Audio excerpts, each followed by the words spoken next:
मला हे अवॉर्ड मिळाला तर मला खूप याबद्दल बंधनं आहेत. मला अजून याच्यापेक्षा जास्त काम करायचं आहे. समाजसेवा करायचं आहे. त्यातल्या त्यात माझं हेल्थ पाहून, माझ्या फॅमिलीचे हेल्थ पाहून, दुसऱ्याचे हेल्थविषयी मला विचार करायचा आहे. समाजाविषयी बोलायचं आहे. आणि समाज म्हटलं की आपण एकटा समाज नाही, तर या भारतामध्ये जेवढे बी लोक आहेत तो आपण समाज समजावा. आणि आपण डी कास्ट असायला पाहिजे, एकाच कास्टचे असायला नाही पाहिजे. कोणताही माणूस आपल्याकडे आले त्याला मदत करा. असा समाज, असं कुटुंब, असं राज्य, असा देश, असं विश्व की जे आपल्या हिरोंना ऑनर करत नाही, अशा राज्यात, अशा समाजात, अशा देशात, अशा कुटुंबात कदाचित कोणी हिरोच उरणार नाही. I knew mister Vibhuti since some months now. माझी नोकरी अशी आहे की सर्व लोक माझ्याकडेच मदतीसाठी यायचे. He is the only person की ज्यांच्याकडे मी मदतीसाठी गेलो आणि त्यांनी मला मदत केली.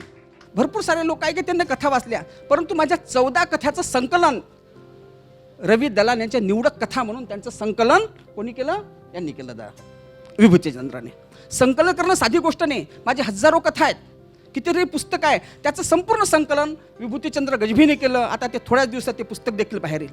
कसं आहे की जोपर्यंत आपण ज्ञानार्जन करत नाही, ज्ञानाच्या मागं लागत नाही, तोपर्यंत ज्ञानही आपल्याला मिळत नाही. हो,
काही माणसं मोठी असतात कर्तृत्वाने, काही माणसं मोठी असतात नेतृत्वाने, काही माणसं मोठी असतात कर्तृत्वाने, काही माणसं मोठी असतात नेतृत्वाने.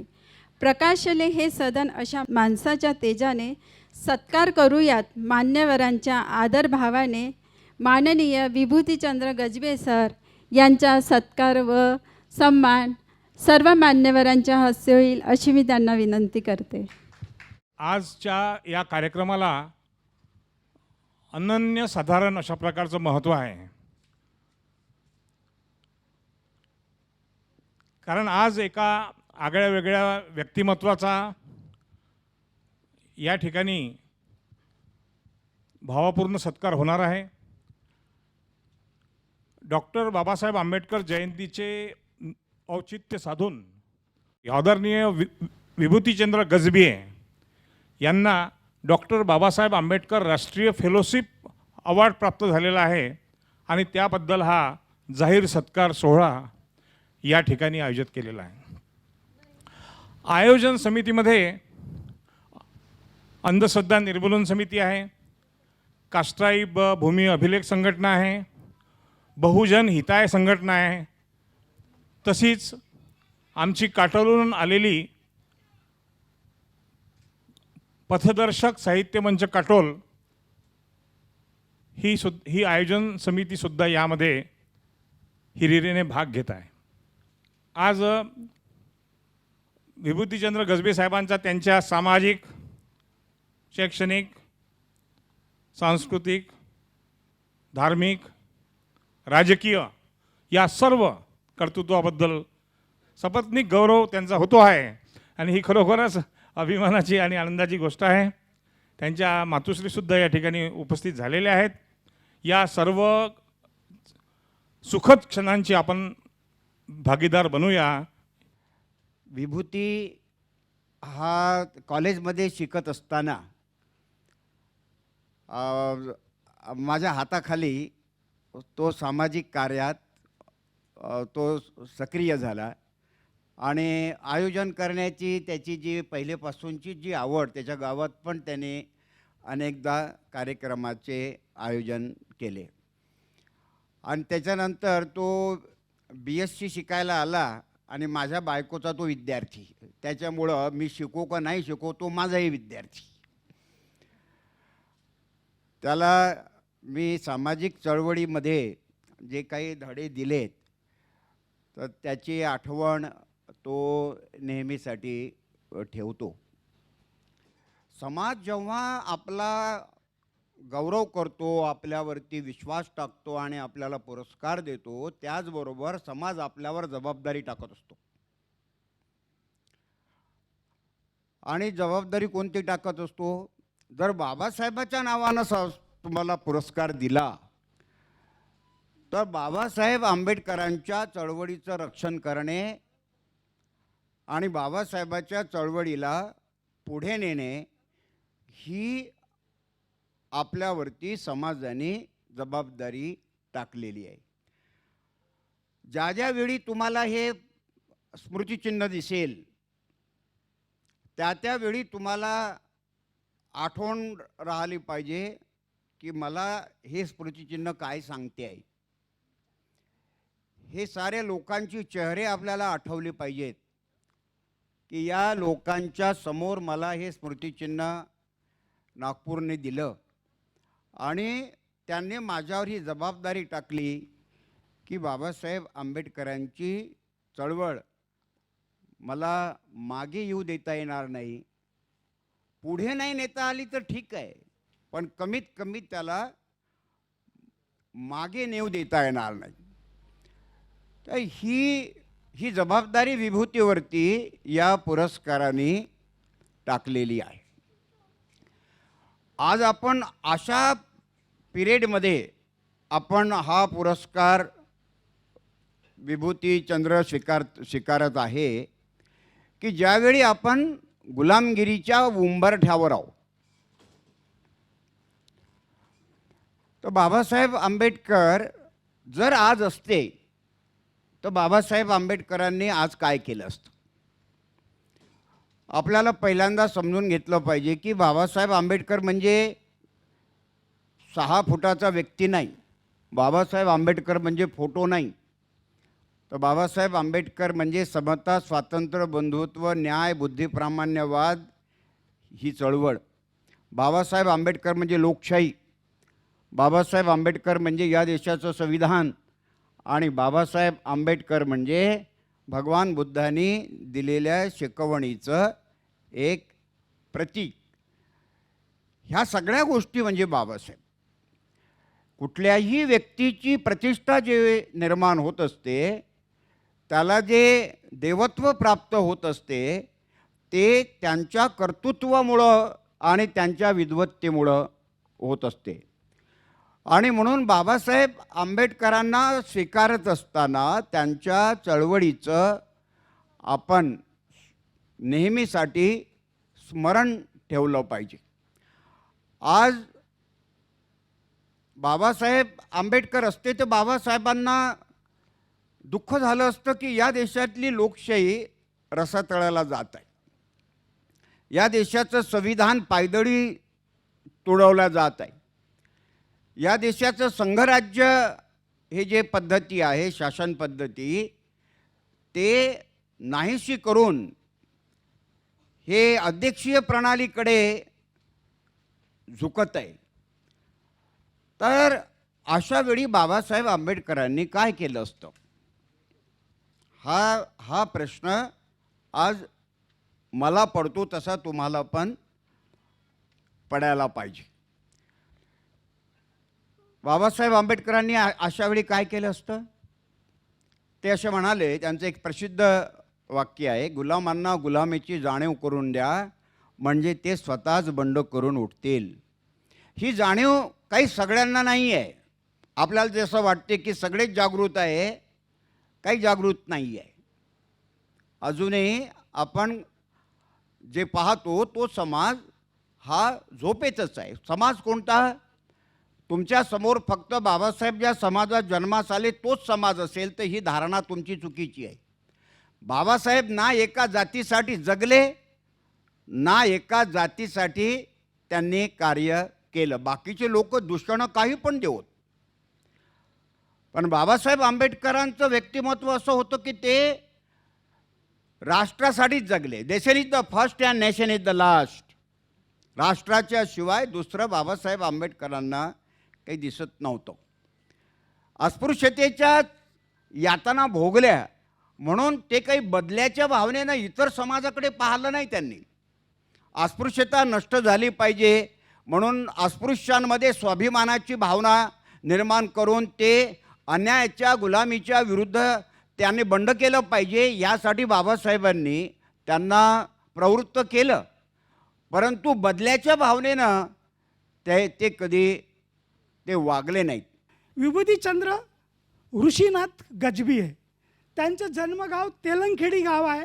हे सावनेर तालुक्यामध्ये येते आणि जिल्हा नागपूर येते. आत्ता सध्या जिथे राहतात प्लॉट नंबर 5 साधू मोल्ला इंदोरा नागपूर येथे राहतात. आणि त्यांचं शिक्षण 1ली ते 4थीपर्यंत जिल्हा परिषद शाळा तेलंगखेडी हे गाव म्हणजे आपल्या इथलं नागपूरचं तेलंगखेडी नाही तर ग्रामीण भागातलं सावनेर जवळचं असं गाव आहे ते. त्या खेड्यामध्ये त्यांचं 1 ते 4पर्यंतचे शिक्षण झालं. त्याच्यानंतर 5वी ते 10वीपर्यंत नरेंद्र विद्यालय तळेगाव ते तालुका कळमेश्वर तालुक्यामध्ये येते, तिथे त्यांनी केलं. आणि त्यानंतर वर्ग 11 ते BSc भालेराव सायन्स कॉलेज सावनेरमध्ये त्यांनी शिक्षण घेतलं. त्यानंतर MA doctor Babasaheb Ambedkar college Deekshabhoomi येथून त्यांनी केलं. आणि त्यानंतर B.Ed KD पवार कॉलेज सावनेरमधून केलं.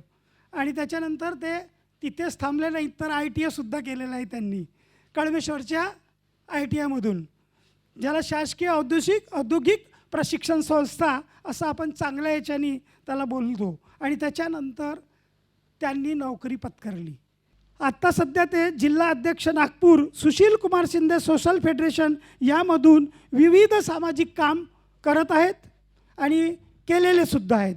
त्यानंतर जिल्हा अध्यक्ष आहेत ते नागपूरचे अनुसूचित जाती जनजाती संघटना या संघटनेतसुद्धा काम करतात.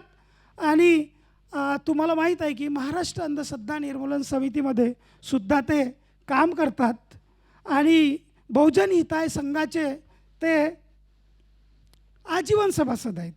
त्यानंतर कास्ट्राईब भूमी अभिलेख कर्मचारी संघटना महाराष्ट्र राज्य यांचे ते मागील 10 वर्षापासून सर्व कामं करतात.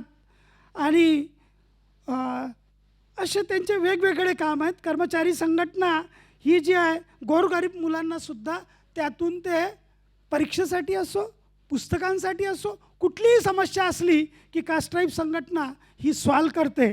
फार अभिमानाची गोष्ट आहे. त्यानंतर ते महाराष्ट्र राज्य भूमी अभिलेख कर्मचारी कृती समिती तर कर्मचाऱ्यांचे जे प्रॉब्लेम असतात त्या कृती समितीमार्फत ते करत असतात. आत्ताच मला वाटते की मला आठवण आहे चांगल्याने 15 दिवसाआधी या 20 दिवस झाले असतील त्यांचं आंदोलन चालू होतं. आणि त्या आंदोलनाला यशही आलं. सरांना बोलवलं गेलं आणि त्या यशाचं म्हणजे संघटनेने काहीतरी केलं तर यश मिळालं का बाकी लोकांना सर्वांना आनंद होतो. आणि त्यांनी एका पुस्तकाचे प्रकाशन केलेलं आहे. ते पुस्तकाचे प्रकाशन दीक्षाभूमी ते चैत्यभूमी तक या पुस्तकाचे प्रकाशन केले. ते कधी केले? वडिलाच्या स्मृतिप्रित्यर्थ प्रकाशन सोहळा केला. सरांनी जसं सांगितलं सर्वस्थिती सर खूप ज्येष्ठ आहेत आमच्यापेक्षा, आम्ही पिल्लू आहोत त्याच्यासमोर. त्यांनी त्यांच्याच तालमीत आम्ही तयार झालो.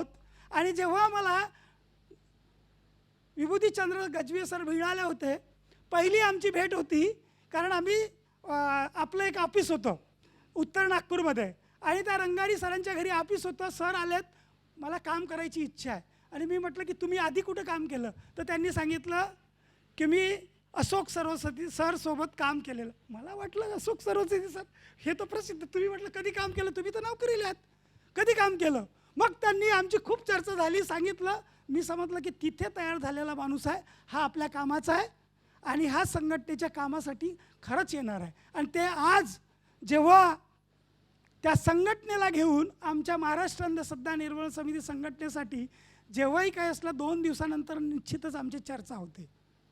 आम्ही कितीही बिझी असलो, काही असलो तरी मी फोन नाही केला तर ते मला करतात की काय चालू आहे संघटनेचं. मी म्हणतो 2च तर दिवस झाले, कालच तर सांगितलं होतं काय आहेत तर. आणि म्हणते नाही तुम्ही कुठं आहात ते सांगा. त्यांना माहीत आहे की मी कुठेच भेटणार नाही, कुठंतरी बाहेरच असेल किंवा कुठं काहीतरी असेल, संघटनेचं काम चालू असेल.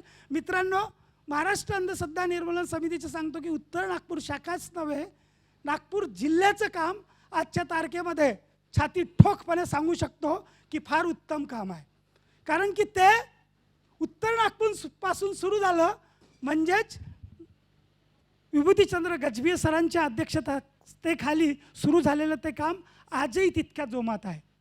सरांबाबतीत आणि त्यांच्या नेकी बाबतीत जर सांगायला गेलं तर ते 2 शब्दात संपणार नाही आणि 2 सेंटेन्समध्ये काही संपणार नाही. पण तरी मी काही असे इव्हेंट सांगणार जे माझ्या खूप क्लोज आहे, माझे इमोशनली आणि माझ्या पारिवारिक म्हणजे माझ्या फॅमिलीच्या लाईफमध्ये खूप इम्पॉर्टंट आहे. जसं आपल्या सगळ्यांना माहिती आहे, इयर 2020 आणि year 2021 all over the globe कोविडची महामारी आलेली. त्यावेळेस माझे जे वडील होते, स्वर्गीय बुद्धवासी माझे वडील, त्यांना कोविड झालेलं आणि त्यांची जी रिपोर्ट पॉझिटिव्ह आली तेव्हा त्यांची कंडिशन अंडर कंट्रोल होती. बट लेटर ऑन लेट स्टेजेसमध्ये त्यांची खूप कंडिशन वर्स झाली, इतकी की त्यांचे लंग्स 80% डॅमेज होते. त्यावेळेला आम्हाला त्यांना हॉस्पिटलमधून मल्टी स्पेशालिटी किंवा छान पल्मोनॉलॉजिस्टच्या अंडर ट्रीटमेंट हवं होतं. त्यावेळेवर आम्ही खूप प्रयत्न केले. जेव्हा काही आम्हाला बेड नव्हते मिळत, कुठे हॉस्पिटल नव्हते मिळत, त्यावेळेस मी सरांना अप्रोच केला, गजभिये सरांना, आणि त्यांनीच मला त्यावेळेवर माझ्या फॅमिलीसाठी उभे राहिले, आम्हाला बेड शोधून दिलं. हॉस्पिटल नव्हते मिळत, त्यांनी मंत्री सरांना आणि खूप मोठ्या माणसांना त्यांनी अप्रोच केला, कॉन्टॅक्ट केले, बोलले की असं असं आहेत आणि यांना हॉस्पिटल खूप नेसेसरी आहे, कंडिशन खराब होती आहे. आणि त्यांच्यामुळे मग आम्हाला एक बेड मिळाला माझ्या वडिलांसाठी. बट बाय बॅड लक आम्ही त्यांना म्हणजे कंडिशन तरी हातात आलेली नाही. तर डॉक्टरांनी बोलले की आता तुम्ही हा केस जो आहे हातातून गेलेला आहे, you can take your patient home. तर ह्या वेळेस आमच्या इतकं सेन्सिटिव्ह मोमेंट होतं की आता घरी कसं आणायचं, कसं करायचं. त्यावेळेस सरांनी बोललं, हिम्मत हारू नका, मी तुमच्या परिवारासोबत उभा आहे. त्यांनी घरी ऑक्सिजन सिलेंडर, व्हेंटिलेटर, बायपॅप सगळ्यात आम्हाला मदत केली. ज्या वेळेवर लोक एकमेकासोबत बोलत नव्हते, आयसोलेशनमध्ये होते, होम क्वारंटाईनमध्ये होते, त्यावेळेवर सरांनी आपल्या घरून निघून आमच्यासाठी लोकांसोबत कुठून काय दवाई औषधी मिळेल, सिलेंडर मिळेल किंवा हॉस्पिटलमध्ये बोलण्यासाठी आमच्यासाठी खूप प्रयत्न केले. आणि जेव्हा घरी आणले तर एक अशी वेळ होती की जी मशीन्स असतात, मॉनिटर असतात, ते सगळं जेव्हा त्यांना लावलेलं होतं माझ्या वडिलांना, तर ती इलेक्ट्रिसिटीवरच सगळं चालतो. तर इलेक्ट्रिसिटी जाऊ नये, त्यांचा एक एक श्वास थांबू नये, यासाठी म्हणून सरांनी आपल्याकडून आमच्यासाठी जनरेटरची सुविधा उपलब्ध केलेली.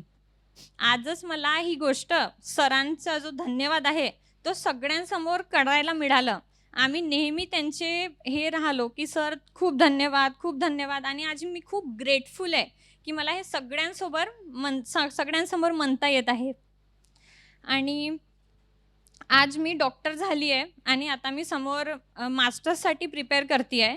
तर याचं सगळं श्रेय मी माझ्या आईवडिलांना देते आणि त्यातच सरांचा खूप मोठा हात आहे. सरांशिवाय हे म्हणजे पॉसिबल नव्हतं की मी हे सगळं पूर्ण करू शकणार, जर ते इन बिटवीन स्टेप नव्हतं केले आणि मला हेल्प नसते केले तर.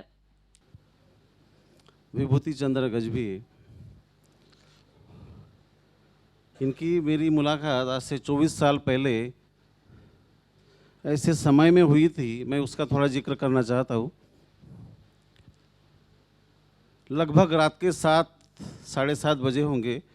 बारिश बहुत थी, मेरा इनका परिचय नहीं था और ये बदहाल हालत में स्कूटर इनकी ख़राब हो गई थी और वो जा रहे थे और मैं छतरी लेके जा रहा था और इन्होंने मुझसे पूछा, परिचय नहीं था हमारा, इन्होंने पूछा कि सर यहाँ कोई गैरेज मिलेगा क्या।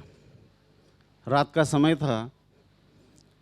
मैंने देखा, मैं भी उस समय खपरखेड़ा में नया ही था, अपने सिस्टर के घर में रहता था।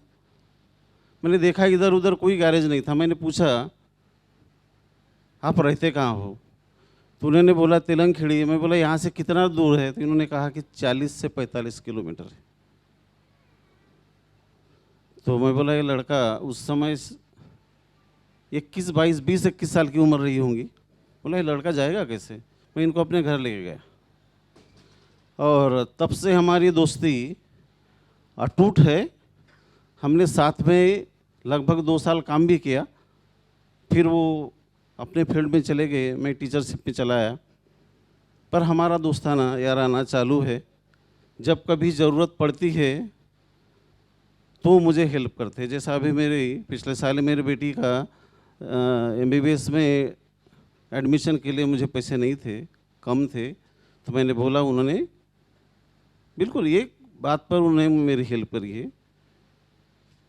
अभी 2-3 महीने पहले भी मुझे कुछ गरज पड़ी थी। तो ये कोई बड़ी बात नहीं है, पर उनके बारे में मैंने काफ़ी, जैसा राम भाऊ जी ने बताया, अशोक भाऊ ने बताया, उनके बारे में पूरा डिटेल में बताया कि वो किस किस फील्ड में काम करते हैं। हालांकि ये जो पुरस्कार, उनको तो काफ़ी पुरस्कार मिले आज तक, पर ये जो पुरस्कार है डॉक्टर बाबा साहेब अम्बेडकर राष्ट्रीय फेलोशिप अवार्ड, एक बहुत बड़ा सम्मान है और ये हम सबके लिए ये सम्मान है, एक समाज के लिए सम्मान है।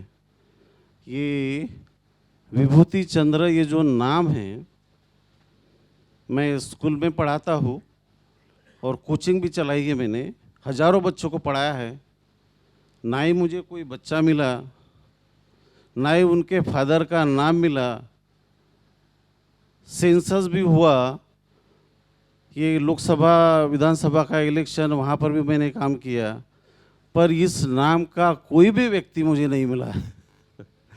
विभूति चंद्र नाम का कोई दूसरा, जैसा ये यूनिक नाम है उसी प्रकार से इनका काम भी यूनिक ही है। मी गजबे सरांना आता गेल्या 10 वर्षापासून ओळखते आणि त्यांच्यापासून जेव्हापासून मी पाहिलेलं आहे त्यांचं व्यक्तिमत्व एकदम असं मोटिवेशनल आणि असं ॲक्टिव्ह आहेत ते प्रत्येक कार्यात.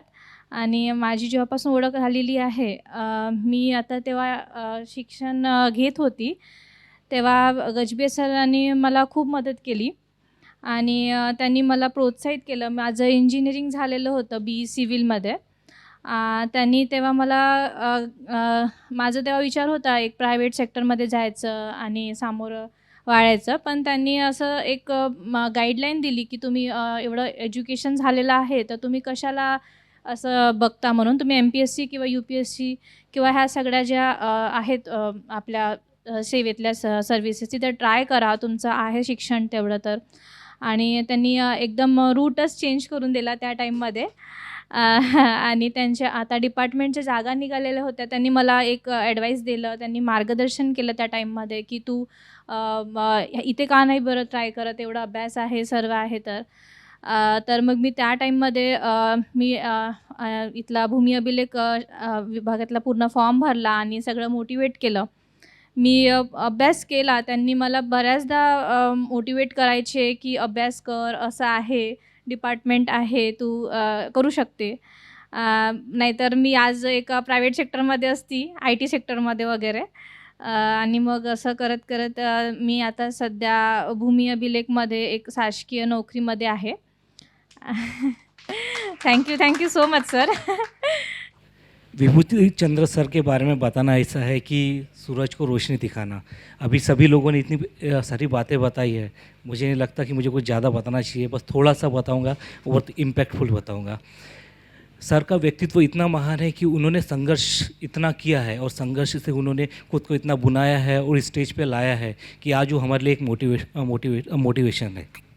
उन्होंने सभी को बहुत अच्छा मोटिवेशन और गाइड किया है और समाज के हर तबके को उन्होंने साथ में लेकर चला है। उसका बहुत बड़ा उदाहरण है हमारा नागार्जुन एक्सट्रीम कराटे एकेडमी। वहाँ पे हम गरीब बच्चों को कराटे का प्रशिक्षण देते हैं, वो भी फ्री। वहाँ पर सर ने हमें हर समय शारीरिक आर्थिक जो हमें सहायता की है तो उसका हमें ऋण नहीं चुका सकते हैं, और जो उन्होंने हमें मार्गदर्शन किया और जिस सपोर्ट से हमारे साथ खड़े रहे हैं और आज तक हमें सपोर्ट किया है और हर छोटी छोटी बातों में उन्होंने जो हमें गाइड किया है, मैं उनका सदैव आभारी रहूँगा और उनका ऋणी रहूँगा कि उन्होंने इतना अच्छा कार्य किया है हमारे समाज के लिए, और आज हमारे समाज में से वो व्यक्ति इतना दूर तक गया है और इतना बड़ा नाम किया। ये उनकी सक्सेस नहीं, ये सक्सेस हमारी है, ऐसा मुझे लगता है। और मैं काफ़ी प्राउड फील करता हूँ कि ऐसे व्यक्तित्व के साथ तो मेरी परिचित है और वो उनके मैं गाइडेंस में हूँ। मैं बहुत आभारी हूँ और सर को बहुत कॉन्ग्रेचुलेशन करता हूँ इस अपॉर्चुनिटी के लिए कि उन्हें डॉक्टर बाबा साहब अम्बेडकर नेशनल अवॉर्ड मिला है। सर बहुत कॉन्ग्रॅच्युलेशन। आमची जी आहे ना ती फक्त ओळख होती, आणि ओळख आणि एखाद्या व्यक्तीबद्दलची चांगली ओळख या दोन गोष्टींमध्ये खूप फरक आहे. आम्ही कलिग्स म्हणून काम करत असताना मी त्यांना फक्त नागपूर विभागीय जेव्हा म्हणजे नागपूर विभागातून जेव्हा कलाक्षेत्रामधून आमच्या पारितोषिक मिळायचं एक डान्स कॉम्पिटिशनमध्ये, तेव्हा प्रत्येक वर्षी सरांनाच मिळायचं, आणि त्यामुळे सरांची ओळख बिलकुल डोक्यामध्ये की अरे महाराष्ट्रातून जेव्हा पूर्ण कॉम्पिटिशन दरवर्षी आमच्या विभागामध्ये सांस्कृतिक कार्यक्रम आणि स्पोर्ट्सचे कार्यक्रम आयोजित होतात, तर त्यामध्ये दरवर्षी सरांनाच ते पारितोषिक जायचं आणि त्याचं नेहमी कौतुक राहायचं की म्हणजे यांनी काही दुसऱ्याला चान्स देणार नाहीत बहुतेक. म्हणजेच कलाक्षेत्रात त्यांचं चांगलं हातखंडा असं म्हणायला हरकत नाही. आणि आज मी या कार्यक्रमाला उपस्थित राहिले तर त्यांचे इतर कामाबद्दल पण इतकं चांगली माहिती मिळाली, तर मला खरोखर सर तुमचं आज कौतुक वाटतंय. कारण की एका भूमी अभिलेख विभागासारख्या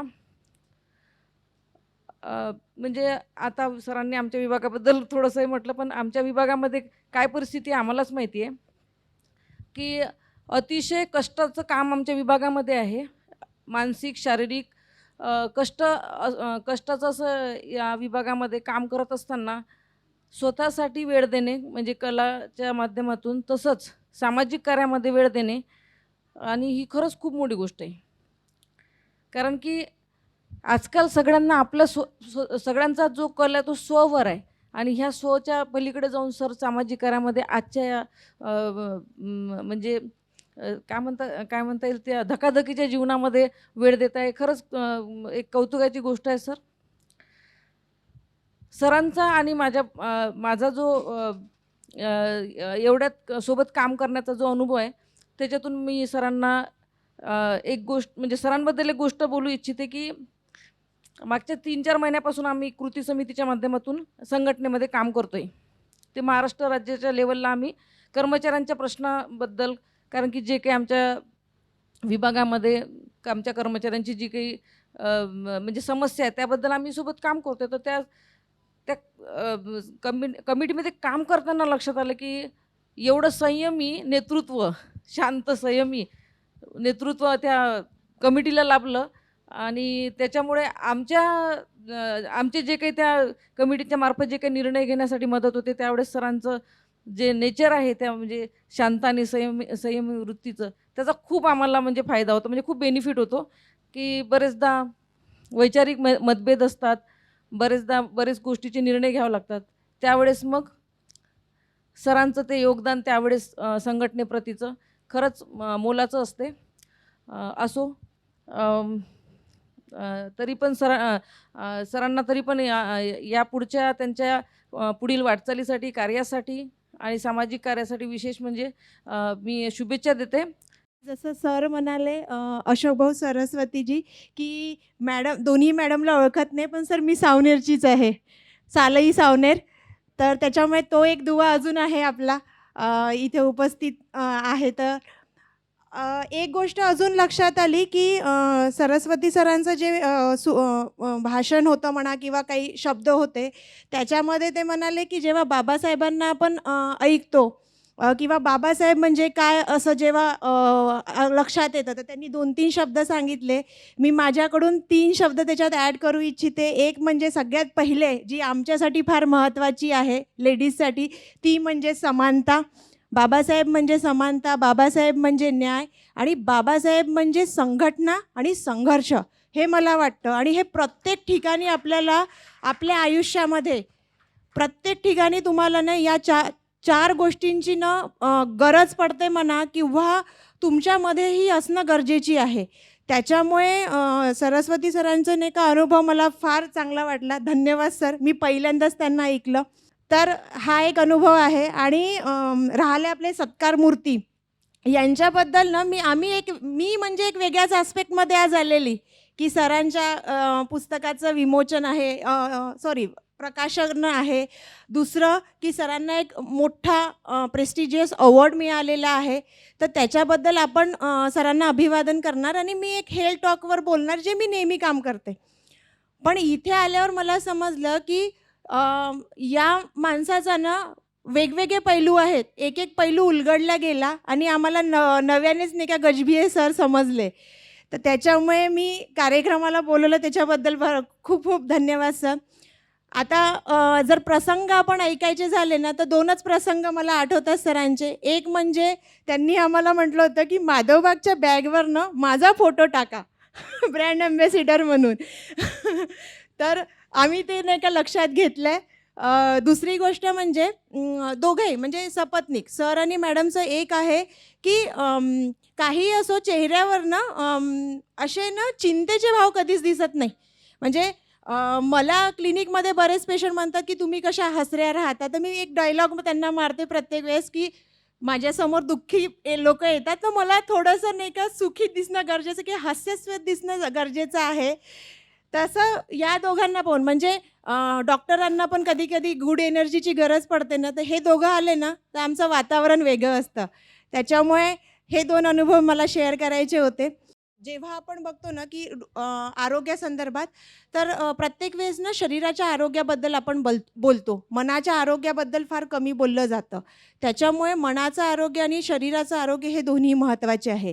आता आपण जरा येऊया की लाईफस्टाईल डिसऑर्डरमध्ये. लाईफस्टाईल डिसऑर्डर म्हणजे काय? जीवनशैलीजन्य विकार. आता तुमच्या जीवनशैलीमध्ये जर काही फरक पडला म्हणजे काय म्हणतात त्याला की अपुरी झोप झाली किंवा स्ट्रेस असेल किंवा वेळेवर खानपान नसेल तर आपल्याला BP शुगर असे विकार होतात. आता त्याच्यामध्ये त्याची सुरुवात कुठनं होते? कारण आता सगळ्यांना एकाच गोष्टीची भीती आहे सध्याच्या काळामध्ये. म्हणजे माणूस ना काहीतरी काम करत असतो, डान्स करत असतो, काहीतरी बोलत असतो आणि सडनली कोलॅप्स होतो आणि लोक म्हणतात की नाही का एक्सपायर झाला किंवा हॉस्पिटलाइज झालेला. तर हा सगळ्यांच्या मनामध्ये एक भीती बसलेली आहे. म्हणजे आमच्याकडे जेव्हा नाही का पेशंट येतात ना त्यांच्या आजूबाजूमध्ये कोणाला तरी असं काहीतरी झालेलं असतं की कोलॅप्स झाला आणि ॲडमिट झाला आणि ते सगळे घाबरून आपलं नाही हार्ट चेक करून घेऊया या दृष्टीने येतात. आणि सगळ्यात महत्त्वाचं हृदयच आहे कारण हृदयाकडे सगळ्या शरीराचा रक्तपुरवठा आहे. गोडाऊन ऑफ द ब्लड आपण म्हणू शकतो हे हृदयाकडे आहे. आणि हृदय जेवढं मजबूत असेल ना तेवढं तुम्ही नाही का इम्युनिटी तुमची चांगली राहते किंवा तेवढं तुमची रोगप्रतिकारक क्षमता चांगली राहते असं आपण म्हणू शकतो. तसंच हृदयावर बरेचसे नाही का आपल्या गाणे आणि हे सगळं आहेत. बट याची पॅथोफिजिओलॉजी पण तेवढीच महत्त्वाची आहे कारण हृदयाकडे सगळ्या रक्ताचा पुरवठा असतो. त्याच्यामुळे हृदयाची काळजी घेणं गरजेची आहे. आता हृदयानंतर आपण येऊया भीती. म्हणजे एखाद्या गोष्टीमुळे आपल्याला किती मृत्यूचा धोका आहे हे आपण बघतो आणि त्याच्यानुसार आपण ठरवतो की आपल्याला त्याच्यावर काही करायचं आहे किंवा नाही. तर हृदयामुळे जो धोका आहे हार्ट डिसिजेसमध्ये कारण जर भीती नसेल ना तर आपण त्या रोगाला काही सिरियस घेत नाही. तर हार्ट डिसिजेसमुळे 10.5% मॉर्टॅलिटी रेशो आहे. डायबिटीजमुळे 7.3 नंतर 6.3 आहे क्रॉनिक रेस्पिरेटरी डिसीज, ब्लड प्रेशरमुळे आहे 6%, कॅन्सरमुळे 5.6%, ज्याची सगळ्यात जास्त आता लोकांना असतं की याच्यामुळे कॅन्सरनी गेला म्हणून जे असतं, पण ते 5.6 म्हणजे हार्ट डिसिजेसपेक्षा अर्धेच लोक त्यांनी मरतात. The nation which does not honor its heroes. The nation which does not honor its heroes may have no hero one day. Give a big round of applause to today's hero. असा समाज, असं कुटुंब, असं राज्य, असा देश, असं विश्व की जे आपल्या हिरोंना ऑनर करत नाही, अशा राज्यात, अशा समाजात, अशा देशात, अशा कुटुंबात कदाचित कोणी हिरोच उरणार नाही. I knew mister Vibhuti since some months now. माझी नोकरी अशी आहे की सर्व लोक माझ्याकडेच मदतीसाठी यायचे. He is the only person की ज्यांच्याकडे मी मदतीसाठी गेलो आणि त्यांनी मला मदत केली. जोरदार टाळ्या वाजवा त्यांच्यासाठी.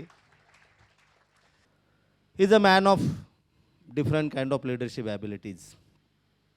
Vibhuti ji, very intelligent, very capable, very competent, very young, very handsome, very dashing. Yes or no? And a wife shall be very happy to understand कि उसका हस्बैंड बहुत हैंडसम है, लेकिन ये किसी औरत ने नहीं बोला, ये किसी मर्द ने बोला. Anyway, विभूति जी के लिए हमारे सबके मन में जो भावना है ना, वो ऑन बिहाफ ऑफ एवरीबडी मैं प्रकट करना चाहूँगा. इजाज़त है? इजाज़त है? Thank you. तू ढूंढ खूबियाँ अपनी, खामियां बताने के लिए लोग हैं ना. तू ढूंढ खूबियाँ अपनी, खामियां बताने के लिए लोग हैं ना. अगर रखना है कदम तो आगे रख, पीछे खींचने के लिए. आप जोर से बोलना, क्या बोलेंगे? विभूति जी, तू ढूंढ खूबियां अपनी, खामियां बताने के लिए.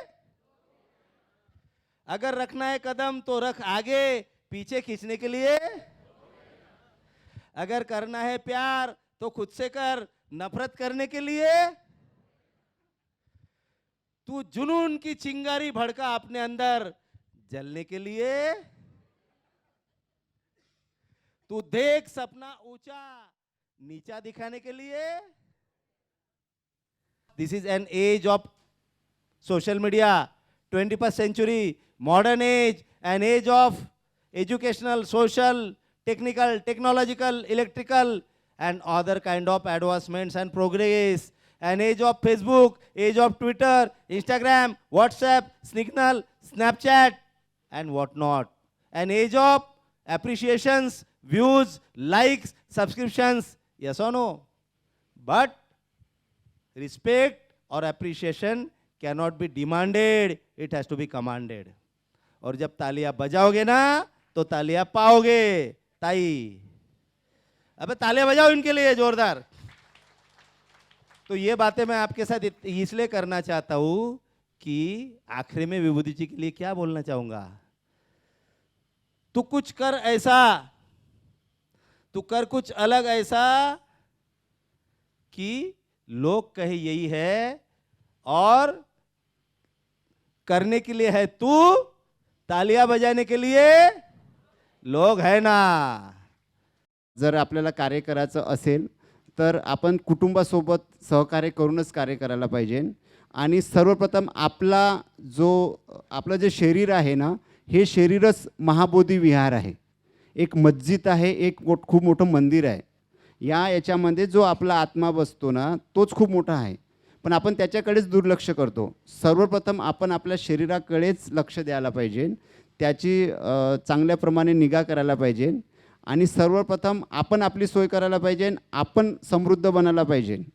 जसं बाबासाहेबांनी बुद्ध आणि धम्म जेव्हा बाबासाहेबांनी लिहिला तेव्हा बुद्धांनी म्हटलेलं आहे की सर्वात मोठा जो व्यक्ती आहे तो कोणता, तर तो आहे की जो स्वतःसाठी करतो आणि त्यातल्या त्यात दुसऱ्यासाठी करतो.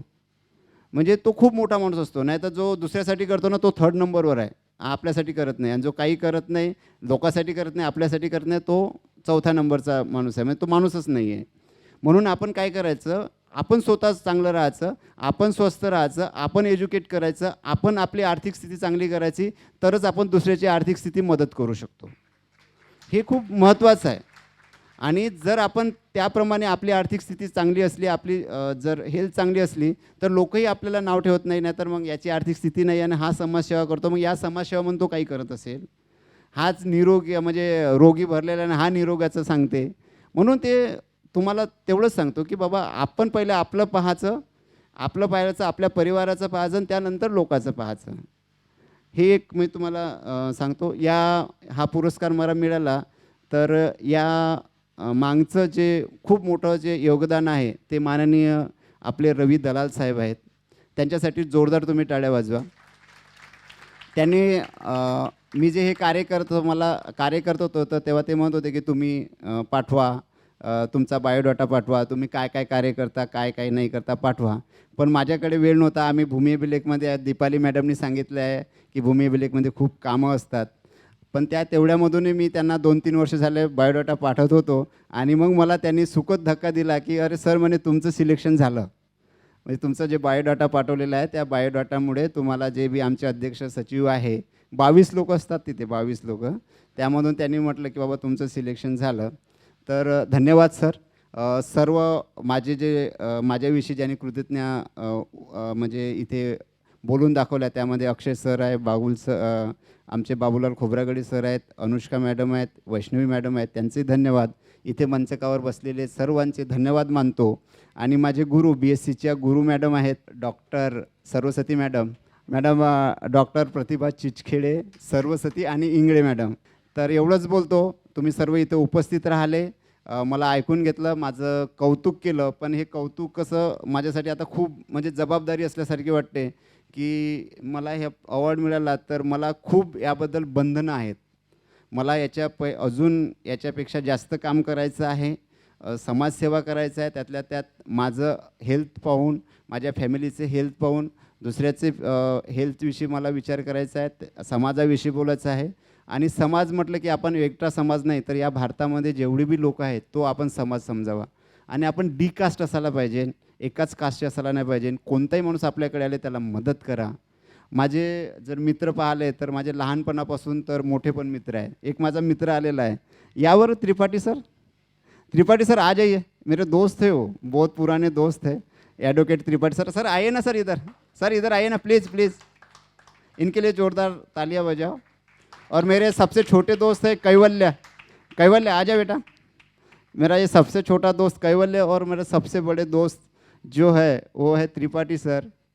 81 ईयर के हैं. इनके लिए जोरदार तालियां बजाओ. और मेरा छोटा बच्चा ये मेरा दोस्त. बस जाता. धन्यवाद सर, आप आए. हाँ एक लाइन बोलो सर. सब चीज़ तो बढ़िया है.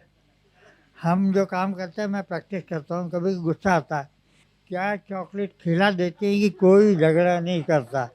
हम गोत्से में जाते हैं, ठंडे होकर चले जाते हैं, बिना कुछ खिलाए पिलाए, मुंह से सिर्फ चॉकलेट खिला देते हैं.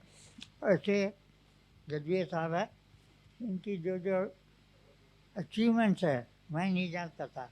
आज यहाँ जाके मैं प्रसन्न हो गया. मेरा दिल गदगद कर रहा है कि मैं इनसे क्या क्या बोल डालूँ और कितना झगड़ा कर डालूँ, कि कुछ बताया ही नहीं इन्होंने. मुझे बड़ी खुशी है. अब ऐसे भगवान आपको यश दे, अब बढ़ते रहें. आपण माणूस म्हणून जगायला पाहिजे, आपलंही काम करायला पाहिजे, दुसऱ्यासाठी पण समाजसेवा करायला पाहिजे. कारण हे जीवन नश्वर आहे. मी माझ्या वडिलाचं तुम्हाला एक उदाहरण देतो. माझे वडील मागच्याच वर्षी मरण पावले 9/4/2025. ते माझ्यासोबत जेव्हा जिवंत होते तेव्हा माझ्या गाडीमध्ये बसत होते आणि जेव्हा मरण पावले तेव्हा मी त्यांची राख माझ्या डिक्कीमध्ये घेऊन गेलो. तर तेव्हा मला खूप वाईट वाटलं की आपण एवढं भांडण करतो लोकांसोबत, हा असा तो तसा, लोकांची काय म्हणतात त्याला, आपण खूप शिवा देतो, झगडा करतो, भांडण करतो. पण मग पाहिलं तर म्हटलं हे जीवन तर काहीच नाही आहे, नश्वर आहे. तेव्हापासून मी आत्तापासूनच हे केलं की आपण कोणी आपला तिरस्कार करे, की आपण कोणाला काही बोले, आपल्याला राग माने, शिवा दे, आपण काहीच बोलायचं नाही. शांत राहायचं, सर्वांचं ऐकायचं आणि काही नाही. आणि मी जेव्हा लहान होतो तेव्हा माझ्या भाऊजीने खूप मला मदत केली. कारण मी इथून 11-12 वाजेपर्यंत जात होतो. ते समजलं ना सर, मी स्कूटरवर होतो. तर मला गावाला जायला साधन नाही, काही नाही राहत होतं. तर मी भाऊजीच्या घरी, म्हणजे सावनेरला भाऊजीचं घर होतं, तिथे राहत होतो. त्यांचं पण खूप कृतज्ञ की निकले थे शहर को दिल में भी कुछ अरमान थे, निकले थे शहर को दिल में भी कुछ अरमान थे, जब लात पड़ी कब्र पर तो इनके ये बयान थे, चलना संभल कर कभी हम भी इंसान थे, कभी हम भी इंसान थे. माझ्या साहित्याला वाखडण्याजोगं म्हणजे असं की माझे वाचकही इथे बसले आहेत, परंतु तत्पूर्वी मी सांगतो की इथे उपस्थित हे जे दोन व्यक्तिमत्व आहे माझ्या आयुष्यात, मी पहिल्यांदा याचा उल्लेख करतो. एक अशोकभाऊ सरस्वती आणि विभूतीचंद्र गजभिये. त्यांना ती गोष्ट माहीत नाही म्हणून मी त्यांना माहीत करून देतो. आता असं आहे की माझा आणि अशोक भाऊचा संबंध हा खूप जुना आहे. 91मध्ये कांशीरामजींनी जाती तोडो समाज जोडो आंदोलन सुरू केलं होतं. बाबासाहेबांना शताब्दी वर्ष होतं बाबासाहेबांचं, आणि तिथे कांशीरामजीचा रथ निघाला होता. अशोक भाऊ बरोबर आहे? कांशीरामजीचा रथ निघाला होता. जाती तोडो समाज जोडो आणि कांशीरामजी तिवशाला आले होते. तेव्हा बहुजन समाज पार्टीचे अध्यक्ष होते श्रीकृष्ण उभाडे, आणि अशोक भाऊंनी सर्वात जास्त मेहनत घेतली. अशोक भाऊंनी खूप जास्त मेहनत घेतली आणि त्यांच्या हाताखाली आम्ही घडलो. आणि त्यांच्या हाताखाली घडलोच नाही तर या माणसाची एक शबनम, मडकी बंगाली, काळी दाढी आणि काही वेळेसाठी यांनी चपलीचं दुकान पण लावलं होतं. आणि यांची व्यक्तिमत्व असं होतं की यांना बहुतांश लोक मातंग समजत होते. तेव्हा मातंग समजायचे. काम करण्याची जिद्द इतकी परिपक्व होती त्यांची. यांच्यासोबत जे हे होते तर आम्ही त्यांच्याकडे वरून पाहण्याची देखील आमची ताकद नव्हती. श्रीकृष्ण उभाडे झाले, त्या अशोकभाऊ सरस्वती झाले, देवदास कठाणे झाले, आणखी खूप सारे ते चंद्र कपूर होते. हे खूप मोठे माणसं होते. आणि आम्ही तेव्हा 8वी 9वीत होतो. त्यावेळेस आम्ही कांशीरामजीसोबत सुरू केलं. आणि मला तुम्हाला जडण येईन ही मी गोष्ट सांगतो, माझ्या 4 पुस्तकाचं प्रकाशन कांशीरामजींनी केलं. नाही सर, 4 पुस्तकाचं कांशीरामजी. आणि इतकंही त्यापेक्षा आणखी सांगतो की कांशीरामजी जरी पुण्याला राहत होते तर कांशीरामजी माझ्या घरी 4दा येऊन गेले, आणि ते घर मी आजही तसंच ठेवलं. विचारा त्यांना, तसंच ठेवलं. ज्या खुर्चीवर कांशीरामजी बसले होते ते खुर्ची तशीच आहे, ते त्यांना माहीत आहे. तुम्ही हे पाहायला पाहिजे की तुमच्या डोक्यावर जे छप्पर आहे ते कोणत्या विचाराचं आहे. डॉक्टर आंबेडकरांच्या विचाराचं छप्पर असेल, कांशीरामजीच्या विचाराचं छप्पर असेल तर तुम्ही टिकू शकता. कारण कसं आहे, इथे टिकण्यासाठी तुम्हाला वेळोवेळी अडथळे निर्माण होतात, आणि हे अडथळे पार पडतो तो अभ्यास. म्हणून विभूतींनी जे अनेक वेळा जे मला प्रयत्न करून सांगितले मी की विभूती तुला हे पाठवायचं आहे, तेव्हा त्यांनी पाठवले. 2-3 वर्षांनंतर प्रयत्न करून त्यांनी लिहिले. आणि दुसरं एक महत्त्वाचं म्हणजे माझ्या कथा सर्वांनी वाचल्या. माधुरी गोरखेडे मॅडम आहे, त्यांनी वाचल्या. भरपूर सारे लोक आहे की त्यांनी कथा वाचल्या, परंतु माझ्या 14 कथाचं संकलन रवी दलाल यांच्या निवडक कथा म्हणून त्यांचं संकलन कोणी केलं?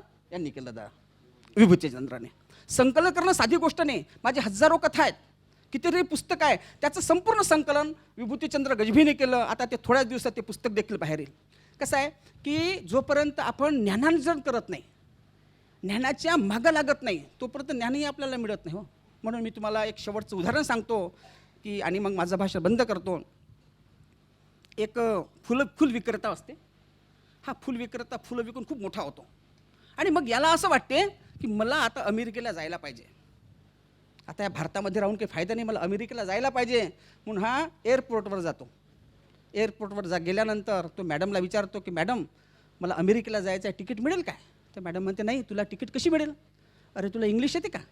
तुला इंग्लिश येत नाही, आणि तिथं सर्व लोक इंग्लिश बोलतात, आणि तू तिथे मराठी तुला कोण ऐकणार आहे? म्हणून तुला अमेरिकेला जर जायचं आहे तर पहिल्यांदा तुला इंग्लिश शिकावं लागेल. जमलं त्याचं. मग तो नाराज होऊन आला बाहेर. त्याला मग एक असेच भेटले अबगडवाले, जे शिकले नाही कधी ते भेटले अबगडे शिकले, भेटले त्यांना, आणि त्यांना म्हणाले की काय झालं रामभाऊ? तर म्हणते बाबा मला अमेरिकेला जायचं होतं, परंतु मला इंग्लिश बोलता येत नाही, त्यामुळं माझं अमेरिकेला जाणं रद्द झालं. तर म्हणते काळजी करू नका, मी आहो ना, 1 दिवसात मी तुम्हाला पूर्ण इंग्लिश शिकवतो, 1 लाख रुपया लागेल. त्यांनी 1 लाख रुपया त्यांना दिला, आणि त्याला 3 शब्द शिकवले, यस, नो, थँक्यू. 3 शब्द शिकवले त्याला. कोणते? Yes, no, thank you. आणि मग पुन्हा गेला 3ऱ्या दिवसानंतर, आणि सांगितलं की मॅडम मी आलो. तर म्हणते तुम्हाला इंग्लिश येते का? म्हणते यस. आणि त्यानंतर मग त्याला विमानामध्ये जागा भेटली. इंग्लिश मॅडम बाजूनं बसल्या. थोड्या वेळ प्रवास सुरू झाला. मग ते थोड्या वेळाने ते विचारते माझी बॅग तुम्ही पाहिली काय? तर हा म्हणते यस. हा काय म्हणते? यस. मी तुमची बॅग पाहिली तर म्हणते प्लीज गिव्ह मी रिटर्न, माझी बॅग मला परत द्या, तर म्हणते नो. आणि एक कण परत मारते ते याच्या अबकडेच्या, तर म्हणते थँक्यू.